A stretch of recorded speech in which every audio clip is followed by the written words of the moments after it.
Je vous salue tous en ce moment partout où vous connectez. Nous sommes très heureux de savoir que vous êtes bien installés pour suivre cette émission. Chers amis, à Kinshasa, ça brûle. Les torchons brûlent entre Moïse Katumbi et le président de la République, Félix Tshisekedi. À la base, c'est la guerre traditionnelle de positionnement, la guerre des intérêts, des postes, ce qui fait qu'aujourd'hui, nous pouvons dire que ça ne va pas. Les nouveaux partenaires n'arrivent pas à se mettre d'accord sur les formats de leur collaboration. Il y en a qui venaient, qui pensaient que leur apport était salvateur et qu'ils sont indispensables. Moïse Katumbi, avec ses 70 députés, estime que Félix Tshisekedi ne doit pas décider sur qui doit être au poste de Premier ministre et qui doit être au poste de président de l'Assemblée nationale. Ils doivent, eux, décider et lui proposer.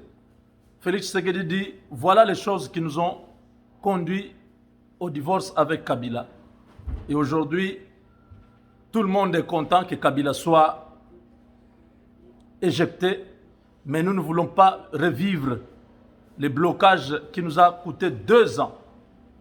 2 ans à ne rien faire. 2 ans où le peuple ne faisait qu'observer les querelles inutiles. Ça reprend.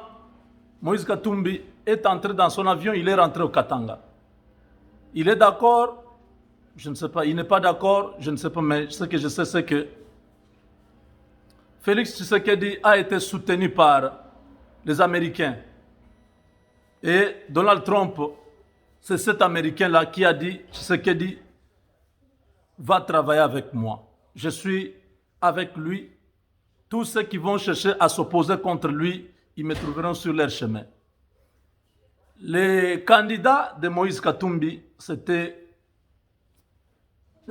plutôt les candidats qui avaient soutenu la candidature de Moïse Katumbi, c'était Obama et Joe Biden. C'est eux qui avaient soutenu Moïse Katumbi.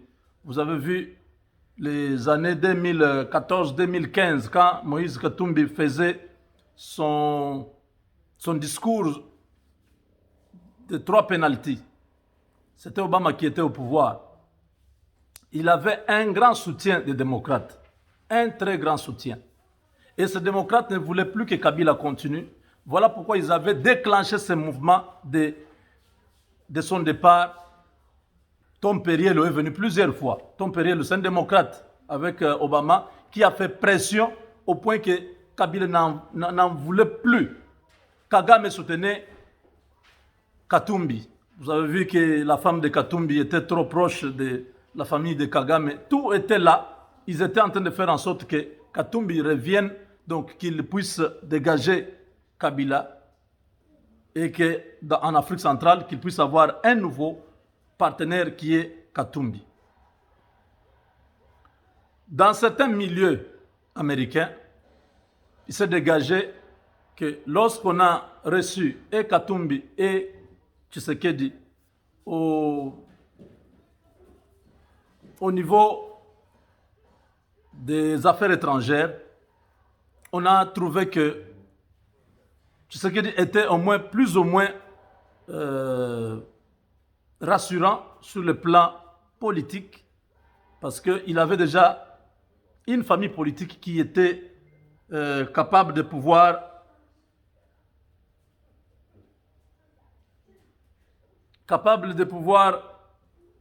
faire face à Kabila. Par contre, Katumbi n'avait pas encore un parti politique. Il surfait autour de plusieurs chefs de partis politiques, notamment G7, tout ça. Bon, cela est passé, mais aux élections, vous avez vu, Kabila a tout fait pour empêcher à Katumbi de pouvoir déposer sa candidature. Pourquoi? Parce que Kabila était déjà au courant que Katumbi va le remplacer, c'est l'homme des Américains. Et si Katumbi prend cette place, comme ils avaient des problèmes entre eux, Kabila allait se retrouver dans des problèmes très sérieux. À la place de Katumbi, Kabila a souhaité que les élections se passent en vase clos. Il a refusé de prendre l'argent des Européens, des Américains, pour qu'ils ne puissent pas avoir un contrôle, qu'ils ne puissent pas avoir une même mise.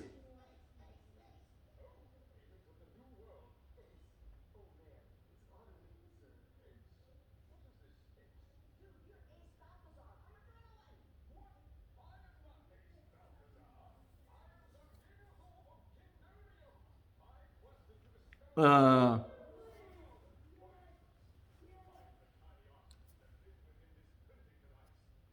Paul Kagame était président de l'Union africaine, je crois.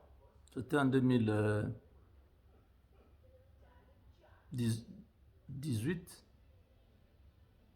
Oui, oui. Et Paul Kagame était déjà au courant que les démocrates ont jeté leur dévolu sur le président Katumbi, pour dire c'est lui avec qui on doit faire tout ça.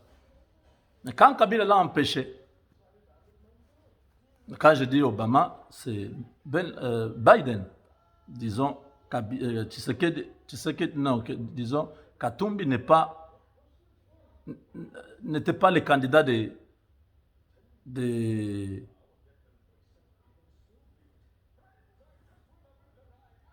républicains, c'était un candidat des démocrates. Quand ça a bardé, Tshisekedi est devenu président, et Katumbi voit qu'à Genève, ça n'a pas fonctionné. C'est comme ça qu'ils reviennent pour dire, bon voilà, nous allons faire tout pour vous sauver de Kabila, de cette alliance. Ce qui n'est pas mauvais, parce que tout le monde voulait ça, mais Tshisekedi n'était pas obligé seulement d'aller dans cette voie-là. Nous l'avons dit combien de fois ici, que Tshisekedi a la possibilité de demander du soutien américain pour organiser les élections anticipées. Tshisekedi a la possibilité de dissoudre l'Assemblée nationale. Donc, l'apport de Katumbi, de Bemba, n'est pas indispensable, n'est même pas voulu, parce que ça nous replonge dans les méandres des blocages aujourd'hui, demain, conciliambule, blocage demain, on se rencontre à telle place, blocage demain. Nous ne voulons pas de ça. Le peuple ne veut pas de ça. Il faut qu'on donne au président de la République une majorité qui lui est propre. Comme ça, il peut mettre sa politique en action. Ce que nous vivons là, ça sera encore la même chose que nous venons d'éviter avec Kabila.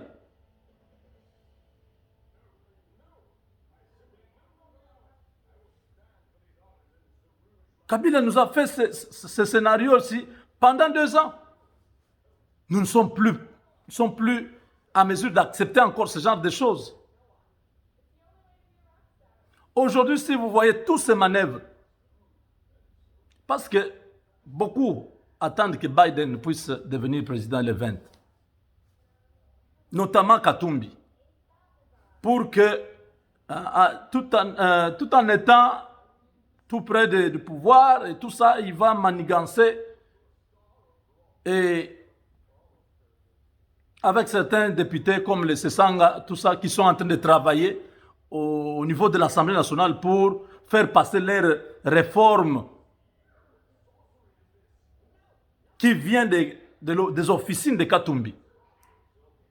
Des réformes qui vont apparenter à un coup déjà monté contre Tshisekedi. Bien évidemment avec le concours d'Ambongo, tous ces gens de Senko, tout ça, qui vont s'organiser pour qu'en 2023, qu'ils fassent la pression avec le président Biden et qu'il y ait les élections. les plans, nous connaissons, donc tous ces calculs, nous connaissons déjà.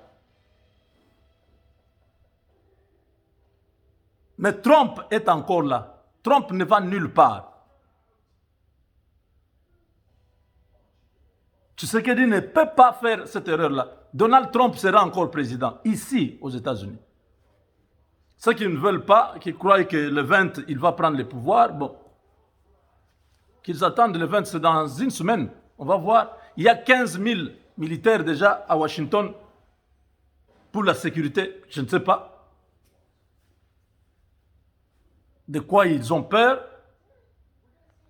15 000 militaires dans la capitale fédérale. C'est très grave. Dans l'histoire de ce pays, un président qui est élu rencontre une résistance jusqu'à une semaine de son investiture. L'armée sort de ses casernes. Vous trouvez ça une situation normale? Nous risquons de nous retrouver en confinement pendant un certain temps. Ici au Texas déjà, vers le Capitole, donc dans notre capitale, qui est Austin, il y a des manifestations terribles, terribles. Dans plusieurs villes, il y a des manifestations. Le 20, on va voir là où Biden va prendre le pouvoir.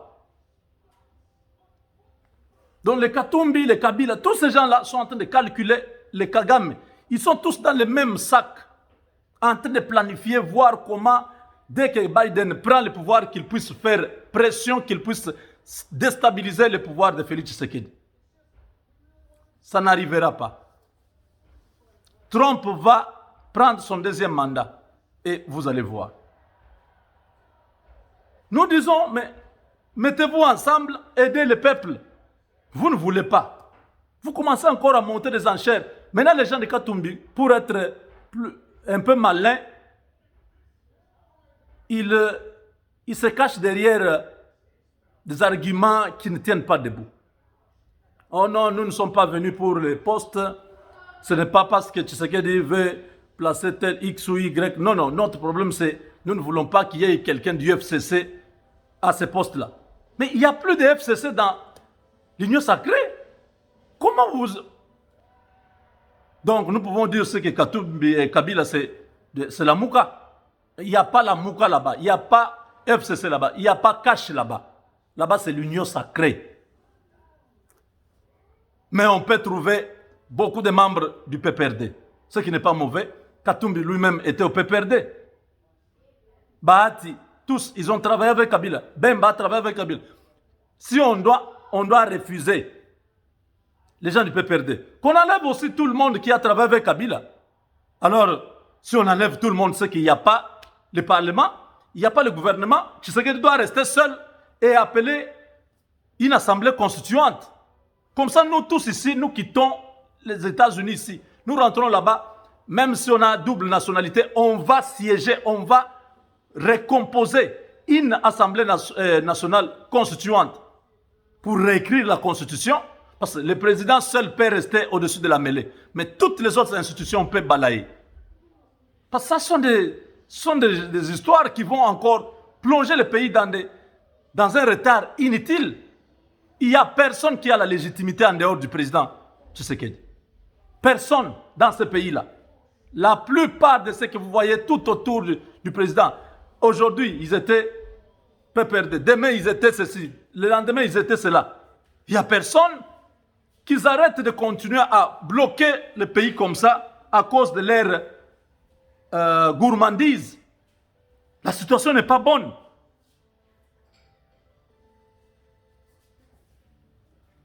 La situation n'est pas bonne. Pourquoi ils doivent continuer à nous... J'ai dit, Monsieur le Président, ne t'occupe pas de ces gens. Oyaboy Alongwe. Fais ce qui est bon pour le peuple. Si ça peut équilibrer ton pouvoir, te permettre de travailler normalement sans être bloqué ou floué quelque part, nous sommes derrière toi. Mais s'il refuse, s'il commence à te faire ce jeu-là, la nuit, 10-20 se regroupent dans un hôtel quelque part, ils prennent la décision. Et non, demain quand nous partons à l'Assemblée nationale, on va faire ceci. S'ils commencent ce genre de jeu-là, Monsieur le Président, il faut dissoudre l'Assemblée nationale, mettre de côté le gouvernement. Vous restez avec les secrétaires généraux et vous convoquez une assemblée constituante. Nous reprenons tout à zéro. Des délégués que vous-même vous allez prendre à gauche, à droite. Dans la société civile, on va donner des délégués. Dans les églises, on va donner des délégués. Les milieux académiques, on va donner des délégués. Dans chaque territoire, on va donner les délégués. Comme ça, on se retrouve à Kinshasa, on se met, on refait une autre constitution. Ça passe au référendum. Le peuple doit voter cela. Et après le référendum, nous allons, en ce moment-là, s'il faut qu'on puisse aller au recensement, qui vont nous permettre de déboucher sur les élections, que ça nous prend du temps, mais pourvu que notre pays puisse se remettre sur les rails. On n'est pas pressé de terminer seulement 5 ans où on ne fait rien. Ce mandat de 5 ans-là, quelqu'un peut avoir la bonne foi, il arrive, il a seulement 5 ans, il n'arrive pas à faire ce qu'il faut. Les 5 ans, les 4 ans, ça s'applique mieux dans des pays où il y a déjà des institutions, où il y a déjà des structures. Mais nous n'avons pas d'institutions, on n'a pas de structures. Tout ce que vous voyez là, Kabila avait, c'était des choses qui répondaient à lui. Cour constitutionnelle, ça répondait à lui. L'Assemblée nationale, le Sénat, le gouvernorat, tout ce que vous voyez là, la configuration politique actuelle, c'était l'œuvre de Kabila. Il voulait s'imposer, il voulait rester au pouvoir. Donc, ces histoires-là doivent tomber. La constitution même ne parle pas du Congo. C'est une histoire où on vous parle de l'article 217, où on vous dit que la souveraineté du Congo peut être donnée à un autre pays au nom du panafricanisme. Ça, ce sont des choses qui sont dans notre constitution. Nous devons comprendre ce que nous voulons. Ce pays-là, nous ne devons pas aller seulement vite pour aller aux élections parce que... Non! Tous les blocages là, on va dire non, il a fait 5 ans, pendant qu'il n'a même pas travaillé, pendant qu'il y avait des réunions, le Tambo Mwamba ici s'est organisé à bloquer l'homme pour rien. Le temps est arrivé où les choses doivent se faire correctement. Nous avons le partenariat stratégique ici, qui peine à se mettre en place. Pourquoi? Parce qu'il y a toujours ce genre de personnes qui viennent tantôt, vous êtes content. Ah, Moïse Katumbi est venu. 2 minutes après, ils vont se réunir avec les autres là-bas. Oh, non, tu vois, dans cette affaire-là, le président Moïse n'acceptait pas. Regardez les enjeux. S'il place tel, regardez en 2023, nous, on ne va pas se retrouver. On va perdre les Kouilou. Regardez, on va perdre Kisangani. C'est des calculs comme ça. En ce moment-là, il n'y a pas le peuple devant eux. C'est les calculs comment on va gagner en 2023. Et on décide de tout bloquer parce qu'on n'a pas eu ce qu'on a besoin. Parce que si on accepte, l'autre va gagner en 2023. Alors, s'il gagne en 2023, qui gagne? C'est le peuple qui voit que les choses avancent ou c'est parce que ce n'est pas vous qui êtes au pouvoir?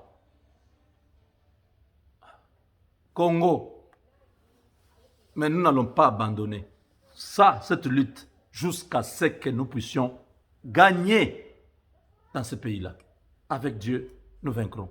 On se retrouve dans la prochaine émission.